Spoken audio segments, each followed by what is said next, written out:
Hello guys, ito na nga po yung part 2 na kinahihintay nyo lahat. At kitang-kita nyo naman nasa bahay pa ako and on the way to school. At ayun, nakita nyo si Romeo na kumakaway-kaway. At ayun, babiyahe na kami. And nung pagdating namin sa school ay sinabi ko kay Romeo na itigil na yung kotse kasi may napapansin ako sa gate. At yun, nakita ko nga si Mika na nandun. And bigla niyang sinabi sa akin na, Eric, kamusta? "Uy, Mika, okay lang naman ako. Ikaw ba?" Okay lang din. Sabi na tayo kumain mamaya. "Ay, sige. Wala naman ako masyadong gagawin mamaya na lunch. Pupunta na lang ako sa kantin." "Uy, lunch na. Ano kaya mga ulam sa kantin o mabibili doon? Wait nga lang, makataas nga muna." Uy, Eric, dito ka. "Uy, ito pala. Oh, hello. Meet my friends, Ella and Olivia. Ay, hello po sa inyo." At ayun na nga, pinakilala niya nga ako sa mga friends niya nun at naging close ko rin naman sila agad-agad. And nakita ko lang na kakaiba rin yung titig sa akin ni John noon kasama yung mga tropa niya. Pero di ko na pinansin yun kasi may time ako na hinahabol. Wala pa akong nagagawang activity at wala rin akong assignment nun. At need ko pa mag-practice para sa music team kasi gusto kong sumali. So pumasok na ako sa room nun at inignore ko na lang sila. Oh, I live to appreciate you. Check all the love that I give. Wait nga lang, parang mali yung tono ng gitara. Hoy, Tukmol. Parang may napapansin lang ako sa'yo ah. Pinapormahan mo ba si Mika? Ha? Hindi po. Yung gitara, ano po, friends lang po kami. Bukas na bukas din. Gusto ko na layuan mo si Mika, okay? Ah, um, sige po, opo. Lalayuan ko po si Mika. Good boy.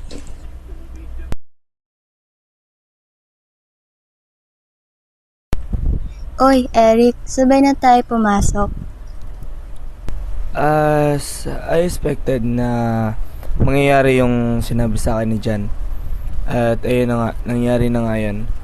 Dead ma lang sa akin si Mika noon at di ko siya pinansin. Hanggang dumiretso-diretso lang ako sa room nang hindi siya kinakausap. Gumagawa ko ng assignment ng ayun. Di mo lang siya tinitigan at normal na Eric lang na parang yung introvert na katulad dati. Uy, recess na. Ano kaya mabili sa kantin ngayon? Wala man sila masyadong paninda. Baka nga mag-corn dog na lang ako. Makakakit na nga. Eric, may problema ba? Okay ka lang ba? Ayun nga yun. Ang nangyari ay di ko pa rin pinansin si Mika nun. And diretso-diretso na lang sa kantin. Pabili nga po corn dog. Di ko maintindihan bakit ganun si Eric ngayon. Wala naman akong ginagawang masama sa kanya. And ewan ko bakit di siya namamansin.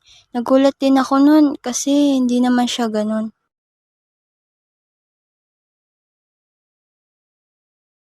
Very good, Eric. At ako'y nagulat nun kasi sinabi niya na very good. Pero alam ko na kung ano meaning ng very good niya. Dahil nga nilayuan ko si Mika. And ayun. So sinabi ko sa kanya na sige Chan. At bigla niya sinabi sa akin na, Eric, ayaw ko na tawag mo sa akin Jan lang. Tawag mo sa akin dapat, Boss Jan. Naintindihan mo? sobrang takot ko nun ay napasabi na lang din ako na, Boss Jan, opo, naintindihan ko po.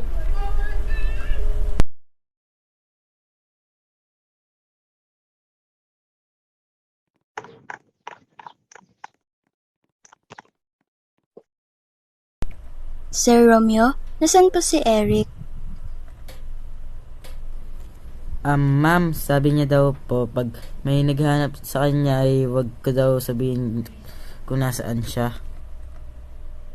Do you know what happened to him? Ibang-iba kasi siya ngayong week eh. Di po ma'am, maybe stress po.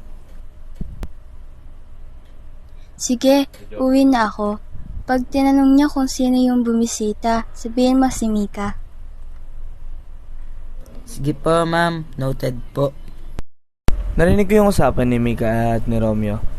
At dahil may sira tayo sa utak, tatanungin pa rin natin si Romeo kung sino yung kausap niya. Romeo, sino yung pumunta dito kanina? Ay, sir, si Mika po, sir. Nakamusta lang daw siya. Sa'yo kasi para di ka daw okay eh. Basta Romeo, pag bumisita ulit si Mika dito, sabihin mo na lang na wala ako dito and ando lang ako sa taas pag kailangan mo ako. Naglalaro lang naman ako dun.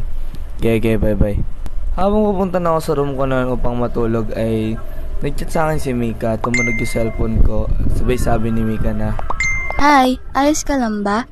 Mukhang napadalas na yung di mo pagpansin sa akin ah. Pa-reply naman kahit react lang okay lang.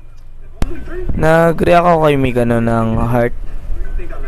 And then bigla niya sinabi to, Yun oh, at least ngayon I know na di ka okay. Di kita pipilitin. Take your time, sige, bye na muna. ayun, at I feel bad for that. Kahit na react lang yun, na-hurt din yung feeling ni Mika doon. So, ewan ko kung paano ko to i-solve. Hi, si Mark kasi, pati si Jan, sila talaga yung may gawa ng lahat ng to. Nakakainis. Di ko talaga alam kung bakit nagkakaganon si Eric. Sayang naman, ngayon araw pa naman sa nakaamin sa kanya na more than a friend yung feeling ko kay Eric. Pero parang may nagbago. Wait lang, parang may mali dito. Parang napadalas yung usap ni Eric at ni John. Malalaman ko kung ano meron sa Monday. PE day namin nun at nandun ako sa court, kakapractice ng gitara. Napagod din ako nun at practice ko rin yung boses ko, baka sakali makapasok ako sa music team. Sana makapasok din ako. Habang nagpapahinga ako ay biglang lumapit si Jan. Hi, trouble is coming na naman. Hoy, Tukmol, ano, musta naman buhay mo ngayon? Ikaw pala yan, Boss Jan. Bakit po? Ayos lang din naman po ako ngayon. Wala lang, just checking you out. Sabi ko na eh, may deal sila. Pinapalayo nga ni John si Eric. Pero why? Alam ko na may gusto sa akin si John, pero hindi naman tama na palayuin niya si Eric sa akin. Mas lalo kung di siya magugustuhan dun. Masyadong mayabang na si John.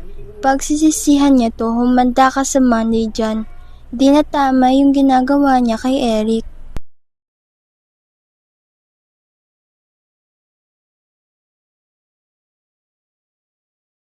Hoy, John. Halika muna dito saglit at kakausapin kita. Bakit, Mika? May problema ba? Oo, meron. Ikaw yung problema. Alam mo, kung mag-aangas ka, di bagay sa'yo. Tantanan mo na si Eric, wala siyang ginagawang masama sa'yo. Gusto niya lang ng kaibigan, so layuan mo na siya. Magsisisi ka, Mika, sa mga sinasabi mo na yan. Tara na nga mga pre.